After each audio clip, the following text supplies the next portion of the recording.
जय जिनेन्द्र। आज हम डॉक्टर प्रभा किरण जी की पुस्तक गिरनार सत्य और तथ्य पर चर्चा कर रहे हैं डॉक्टर प्रभा किरण जैन से। और आज इस चर्चा का तीसरा सेगमेंट शुरू करते हुए मंगलाचरण से। नमो अरिहंताणम, नमो सिद्धाणम, नमो ऐरियाणम, नमो अवज्झायाणम, नमो लोये सभ्य साहु। येसु पंच नमोक्कारो सर्व पाप प्रपनासनो, मंगलाणम च सभ्येषु परमं। मंगलम भगवान वीरो मंगलम गौतम प्रभु, मंगलम कुंद कुंदाद्यो जैन धर्मोस्तु मंगलम। अरिहंता मंगलम नित्यम सिद्धा जगति मंगलम। मंगलम साधवे सर्वे जैन धर्मोस्तु मंगलम। सर्व मंगल मांगल्यम सर्व कल्याण कारकम, प्रधानम सर्वधर्माणाम जैनम जयतु शासनम। जैनम जयतु शासनम। जैनम जयतु शासनम। आज ये तीसरा एपिसोड। प्रभा जी से हमारी जो चर्चा लास्ट टाइम हो रही थी, you were talking about the यात्रा वृत्तांत। तो हमने देखा कि मोटे मोटे तौर पे आपकी पुस्तक में बताया है कि दो प्रकार के यात्रा वृत्तांत थे। एक तो वो जो ट्रैवलर्स थे, बर्जेस हैं या और भी जो कर्नल टॉड हैं, और एक वो है जो धार्मिक यात्री थे, पिलग्रिम्स जिन्हें हम कहते हैं। तो मैं आपसे निवेदन करूंगा कि दोनों प्रकार के यात्रियों पर और उनके यात्रा वृत्तांतों पर आप प्रकाश डालें। जय जिनेन्द्र मनीष जी। पहले जो मेरे ख्याल से पिछला एपिसोड हमने रिकॉर्ड किया उसमें काफी कुछ जो अन्य यात्री हैं उनके उल्लेख आए हैं, जिसमें मैं उनको सिर्फ यात्री नहीं मानती, क्योंकि वे यात्री तो हैं परंतु वे अलग तरह के यात्री हैं। उनका हम्म। आगम से, जैसा मैंने पहले भी कहा है, कि उनका किसी आगम धर्म संप्रदाय से कोई भी रिश्ता नाता नहीं है। Way correct. यात्रा कर रहे हैं तो सर्वेक्षण कर्ता के रूप में, यानी एज ए क्या कहना चाहिए, आर्कियोलॉजिस्ट के रूप में जा रहे हैं वो वहाँ। और उनकी जो यात्रा है उसमें उसी तरह का वर्णन हमें मिलता है।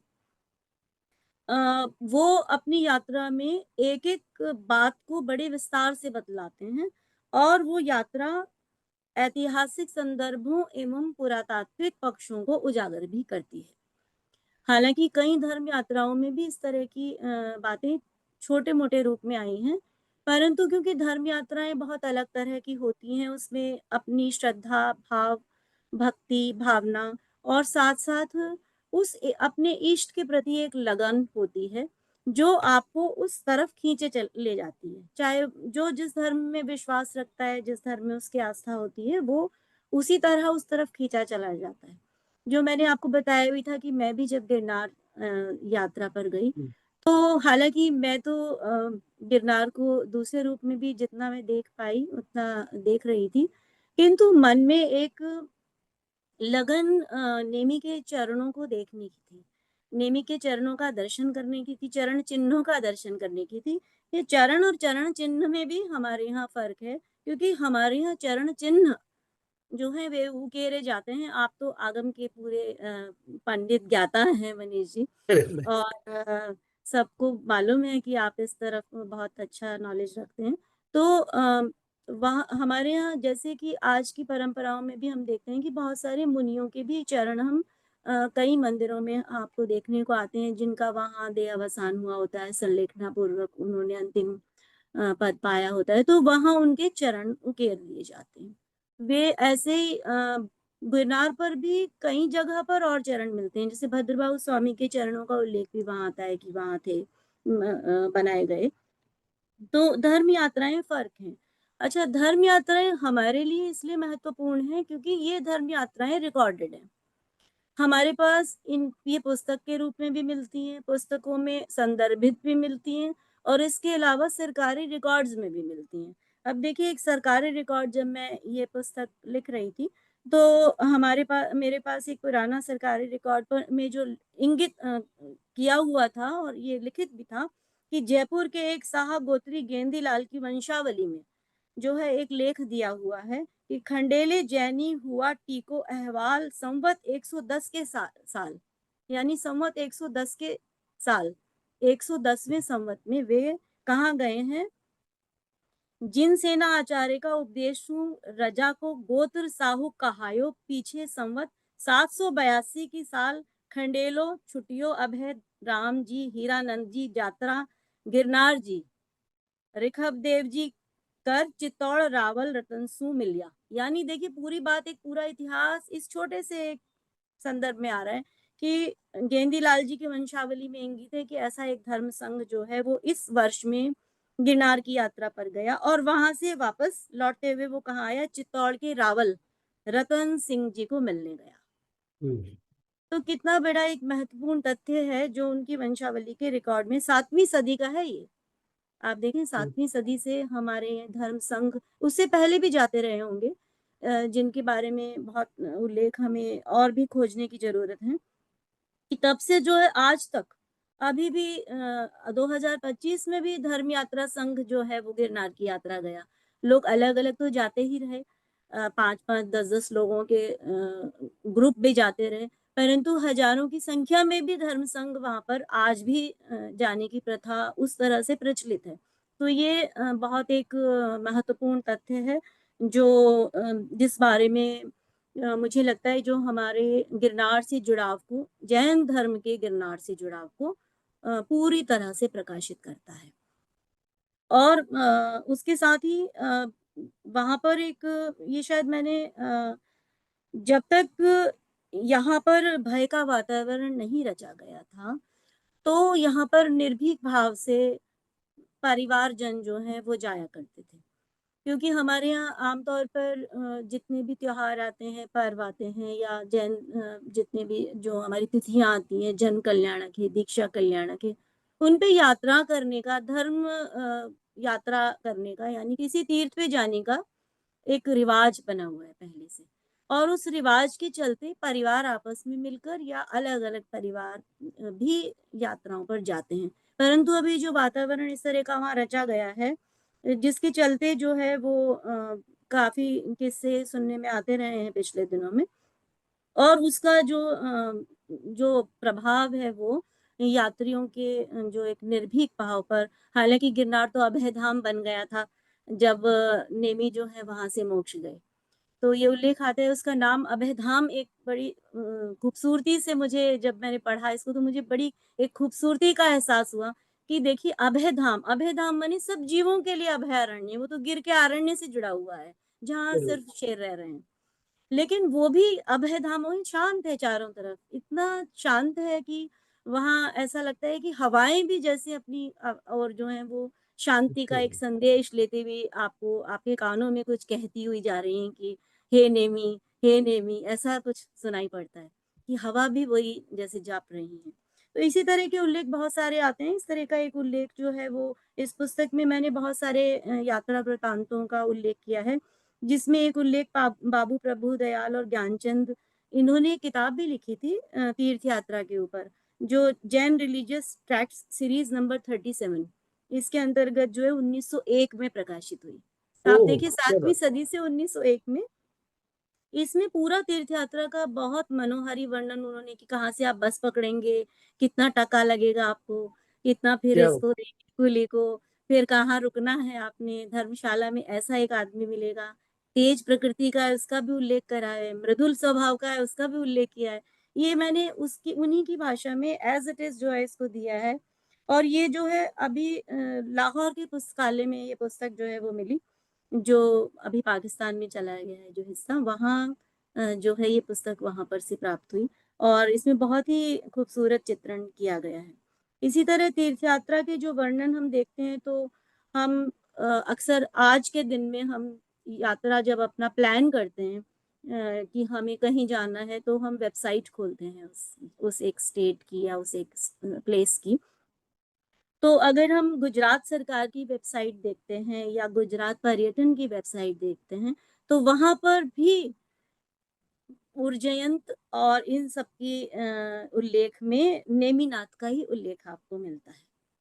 तो ये देखिए कि जो जहाँ निरपेक्ष भाव से वर्णन विवरण दिया हुआ है वहां पर उन्होंने बाकायदा ये लिखा है कि यहाँ तीर्थ यात्राएं आती हैं, तीर्थ यात्रा जो है वो इस तरह से आती हैं, और यहाँ पर ये बना हुआ है, माउंट पार्श्वनाथ है, समेत शिखर है, यहाँ पर भी जाती हैं धर्म यात्राएं।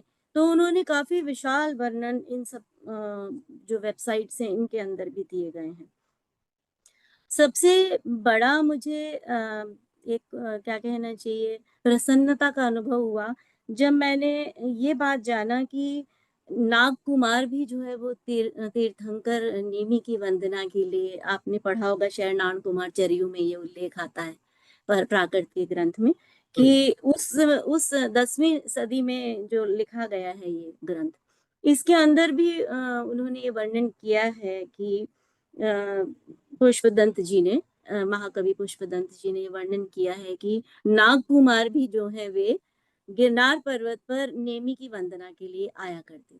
तो नाग वंश के जो कुमार हैं वो भी आते थे। तो हमारे लिए बहुत ही, मतलब बहुत सारी बातें ऐसी हैं जो जब जितना गहरे में जाएं, कहते हैं ना जितना गहरे उतरिए उतने मोती मिल जाए, तो वही बात है, जितना गहरे में उतर सकी उतना मैंने पाया है, और सही मेरे है। से बात शायद और लोग और मोती निकालेंगे। तो ऐसी पंचम श्रुत केवली आचार्य भद्रबाहु का लेख आता है, वे भी जो हैं यहाँ गिरनार की यात्रा गए हैं, और गिरनार की यात्रा में जब वे संघ सहित वहां जाते हैं तो उनके साथ चंद्रगुप्त मौर्य भी जो जैन धर्म में दीक्षित थे वे हम्म। गिरनार जाते हैं। और इसका बड़ा उल्लेख पूरी जगह मिलता है, दोनों जगह मिलता है, यहाँ भी मिलता है और आप अगर श्रवण बेलगोल जाएंगे तो वहां भी मिलता है। दोनों जगह पर बाकायदा गिरनार के बारे में शिलापट लगा है, और दोनों जगह पर ये उल्लेख आपको मिलता है। इसके साथ ही भट्टारक नरेंद्र कीर्ति जी का उल्लेख आता है, जो 17वीं शताब्दी में गिरनार संघ सहित गए हैं। तो मेरे को ये बतलाते हुए बड़ा गर्व का अनुभव होता है कि प्रत्येक सदी का उल्लेख हमारे पास मौजूद है, हम्म। लिखित रूप में मौजूद है, जो पुस्तकें अभी भी हमें मिल रही हैं और मिलती रहेंगी, कि ये इतना अधिक विशाल रूप में जो है वो गिरनार की यात्रा जो है वो प्रचलित रही है, और गिरनार जो है वो जैन तीर्थ यात्रा का एक बहुत ही बड़ा जो है क्षेत्र रहा है और रहेगा ही हमेशा, क्योंकि जो श्रद्धा है, भक्ति है, भावना है, वो कभी मरती नहीं। भले ही कितना भी विष पिलाया जाए, मीरा तो तभी भी दीवानी रही। तो हम्म। वही सब उल्लेख हैं, उन्हें किधर भी जोड़ लें तो वो वैसा ही कुछ मुझे गिरनार को के बारे में भी लगता है कि इस तरह से हमें मिलता है। इसके अलावा आपके दादाजी पंडित नाथुराम प्रेमी जी की जो पुस्तक है जैन शिलालेख संग्रह, जो बहुत पहले जो है माणिक चंद्र ग्रंथमाला समिति के अंतर्गत प्रकाशित हुई है, उसमें भी गिरनार से संबंधित जो है वो हम्म। विवरण हमें प्राप्त होता है, और उसमें शिलालेखों का परिचय भी आता है, और साथ साथ और परिचय भी उन्होंने अलग अलग जगह पर भी जहाँ गिरनार से संबंधित सामग्री है उसको पंडित जी नाथुराम प्रेमी जी ने संभाला है, और बड़े अच्छे से उसको प्रकाशित भी किया हुआ है। तो मुझे लगता है कि एक बहुत बड़ा विषय है, जिसको जितना अधिक बोला जाए, कहा जाए, उतना कम है, क्योंकि इतने यात्रा संघ है, उनका अलग अलग हर एक का जो लेखा जोखा इस एक पॉडकास्ट के माध्यम से देना तो मुझे थोड़ा लगता है कि मुश्किल है। इसके लिए तो किताब ही पढ़ना सही रहेगा। थोड़ी बहुत वानगी मुझे जो लगी कि हर सदी में आप 7वीं सदी से वर्तमान तक अपनी यात्राओं को देख सकते हैं, जो भक्ति भाव से प्रेरित हैं, और इसी वजह से जो मन में एक क्लेश पैदा होता है कि आज हम वहाँ चावल नहीं चढ़ा सकते, आज हम वहाँ नेमी नाथ की जय नहीं बोल सकते, आज हम वहाँ प्रभु की मूर्ति जो परिकर में बनी है उसके दर्शन नहीं कर सकते, आज हम नेमी के चरणों को पूरी तरह देख नहीं सकते। ये धर्मनिरपेक्ष राष्ट्र की विसंगतियां हैं, जिनको संविधान में धार्मिक स्वतंत्रता के अधिकार, और जो हमारा एक ये भी अधिकार है 1950 के बाद जो हमें दिया गया कि किसी भी धार्मिक स्थान का किसी भी तरह का परिवर्तन आप नहीं कर सकते, रूप परिवर्तन जो उस समय था वो वैसा ही रहेगा। उसके बावजूद भी जो ये परिवर्तन हो रहे हैं, या इस तरह के छलावे ही मैं कहूंगी जो किए जा रहे हैं ऐसे लोगों के साथ जो बिल्कुल अहिंसक हैं, पूर्ण अहिंसक हैं, ये एकमात्र ऐसा धर्म है पूरी दुनिया में जो प्राणी मात्र से अहिंसा सिखाता है। जहाँ चींटी को मारते हुए भी 4 बार सोचा जाता है कि भई ये भी जीव है, इसमें प्राण है। तो वहाँ ये सारी बातें जो हैं थोड़ा मन को बहुत क्लेश में डालती हैं। हालाँकि मैं तो बार-बार यही कहती रही हूँ कि ईश्वर हे नेमिनाथ तुम सबको सद्बुद्धि दो, क्योंकि सद्बुद्धि होगी तो सभी कुछ सही होगा। उसके अलावा कुछ जो भी है वो तो होता ही रहेगा, दुनिया है चलेगी ही। इसमें आगे एक मुझे लगता है कि हमारे ट्रैवलर्स ने तो इतना कुछ लिखा है, और ये वाकई एक बहुत इंपॉर्टेंट एस्पेक्ट ऑफ इतिहास है। हम विदेशों में भी देखते हैं तो हमेशा आप तो एक सुप्रीम कोर्ट लॉयर की मम्मी है। आप जो लॉयर्स भी कहते हैं ना कि एविडेंस हमें बताओ, एविडेंस यूजेज का सबसे जरूरी देखते हैं वो। संथारा के टाइम पे भी ये था कि यूजेज की, आपके संथारा की परंपरा आप है। हमारे पास इतने सारे, मतलब इन अनक्वेश्चनेबल ऐतिहासिक साक्ष्य हैं, कहीं कोई डाउट ही नहीं। मतलब आप पहली शताब्दी से लेके 1947 तक, 1947 से लेके 2025 तक इतने सारे एविडेंस है कि कंटिन्यूसली यात्राएं हो रही हैं। तो ये तो इनएलिएनेबल राइट है जैन समाज का गिरनार जी पे, तो बहुत ही स्पष्ट बात है। एक और एस्पेक्ट जो मुझे लगता है जो लिव्ड रिलीजन के रूप में देखा जाता है वो है उसकी सांस्कृतिक छटा। क्योंकि कोई भी चीज जब इतिहास में है तो वो संस्कृति में झलकती ही झलकती है। जैसे हम जी। देखते हैं कि रामायण के भारत में 27 से अधिक वैदिक मतलब ऑफिशियल रिसेंशंस है, वैधानिक हम्म। रिसेंशंस है 27 से अधिक। जैन रामायण 4-6 है, 2 बौद्ध रामायण है, 20-25 हिंदू रामायण है। इसी प्रकार से जो भगवान नेमिनाथ और उनका अस्तित्व गिरनार जी से जो जुड़ाव है, इसको हम्म। भारतीय संस्कृति में अलग अलग साहित्य के रूपों में ये जरूर प्रकट हुआ है। इस पर भी आपने कुछ लिखी, शोध किया है। तो हम देख रहे थे कि इस प्रकार से बहुत कुछ एविडेंशियरी मटेरियल बनता है। एक तो लिखित जो है डिस्क्रिप्शन से, दूसरा लोक संस्कृति में जब प्रस्फुटित होकर आती हैं ऐतिहासिक तथ्य और ऐतिहासिक घटनाएं, तो उस प्रकार से भगवान नेमिनाथ का जो कनेक्शन रहा है गिरनार जी से, राजन माता का जो कनेक्शन रहा है गिरनार जी से, इस पर बहुत कुछ सांस्कृतिक वैभव है, बहुत कुछ किंवदंतियां हैं, बहुत कुछ लोक कथाएं हैं, बहुत कुछ साहित्य है। इस पर प्रकाश डालिएगा। जी। अम, इन सारे संदर्भों को मनीषी पुस्तक में एक अलग अध्याय में भी मैंने बांधने की कोशिश करी है, क्योंकि नेमी और राजुल जो है ना मुझे बचपन से लुभाते रहे। तब तो उतनी उस उम्र में उतना समझ नहीं होती, परंतु जैसे हम भजन सुनते थे, नेमी गयो गिरनार, और राजुल जो है वो उनका कि वे रो रही हैं राजुल, और रोक रही हैं मत जाओ छोड़ के मुझे, ऐसे बहुत सारे हम्म। भजन थे जो हमारी माँ गाया करती थी। और हमें जो है ये उस वक़्त उतना ये नहीं समझ आता था उस उम्र में कि ये एक तीर्थंकर होने की तरफ अग्रसर एक दीक्षाधारी जो है वो राजकुमार है। और ये उसकी द्वारा मतलब कहना चाहिए कि विवाह मंडप में ही रह गई, छूट गई, हम्म। वो होने वाली पत्नी है जो हम्म। रो रही हैं, या हो सकता है उस वक़्त उनकी अंतर्वेदना है और वो बाहिर वेदना भी है, जो बहुत सारी जगहों पे नृत्य के माध्यम से। और आपने आज भी देखा होगा गुजरात में बहुत परंपरा है। गरबा के समय में भी गुजराती में जो है वो नेमी राजुल के प्रसंगों को गाया जाता है, आज भी। जी।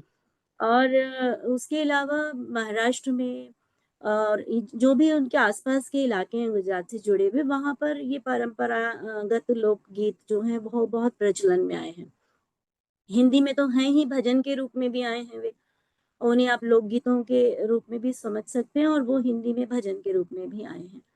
उसके अतिरिक्त कवियों ने बहुत वर्णन किया है, बड़े बड़े कवियों ने जो है वो गिरनार और उसके साथ में जैन धर्म या उसके साथ में नेमी राजुल के प्रसंग को उकेरा है और बाकायदा ये बताया है कि भाई ये जो है वो जैन तीर्थ ही था, यहाँ से मुक्ति गए हैं, वो मुक्ति का मार्ग था ये नेमी का, और यहीं से वो चले गए।